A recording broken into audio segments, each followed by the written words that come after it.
Let's move on now. Post World War I, the boundaries in Europe had to be redrawn. New countries had to be created, and that was the price of peace back then. Now, in the middle of a pandemic, the Afghan Taliban wants the country's president to step down. It is the price of peace, as quoted by a terror group. Peace, you see, is an expensive commodity. That is, unless you happen to be looking at North Korea. There, the supreme leader is happy exchanging peace for fine liquor. Our next story is neither about Austria-Hungary nor the Taliban. It is about Kim Jong-un, the dictator of North Korea. He is ready to talk denuclearization in exchange for fine liquor.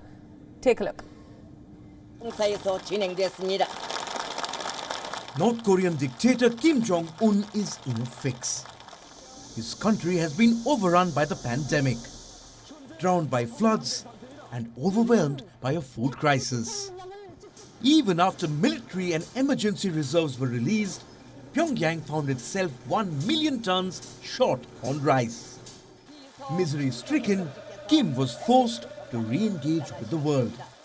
In July, North Korea restored hotlines with the South. One of the first messages was addressed to the United States. What did it say?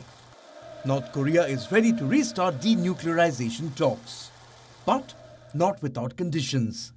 Pyongyang said the US must first lift sanctions. This includes the ban on metal exports, import of refined fuel, luxury goods, fine liquor and suits.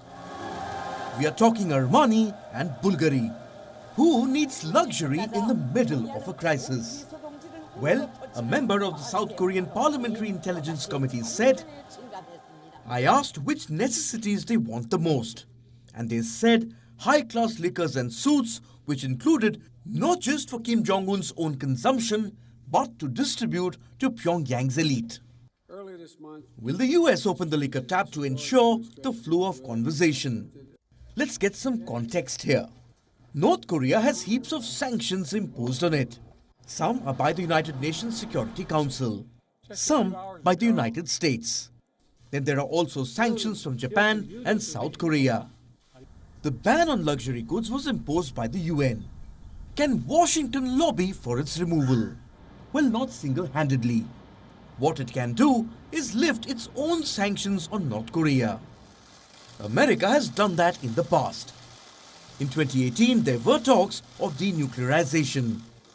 Kim Jong-un had met then US President Donald Trump in Singapore. The two went for walks and even posed for the shutters. The next year, the two leaders met in Vietnam. There, the talks were cut short. It was all about the sanctions, complained Trump. Reuters reported that Pyongyang wanted all UN sanctions lifted in exchange of partial closure of a nuclear plant. Washington did not agree, and the DPRK leader went back home only to start firing a barrage of missiles. Cut to 2021. Donald Trump is out of office, and a new leader has emerged in Pyongyang, Kim Yo-jong. She is Kim Jong-un's sister, and reportedly more unpredictable than him. Under Joe Biden, Washington is looking to explore diplomacy for denuclearization. But a grand bargain is out of the question. The list may not qualify as grand, but that call is for the White House to take. What we can tell you is that lifting of sanctions and denuclearization will not happen overnight. The North and the South will first have to achieve a thaw. The two Koreas have already restored hotlines. Reports suggest a joint liaison office and a summit could be next. And it is only after this that formal talks with Washington could resume. For now, North Korea is sending mixed signals. On the one hand, Kim Jong-un is offering talks in exchange of luxury goods.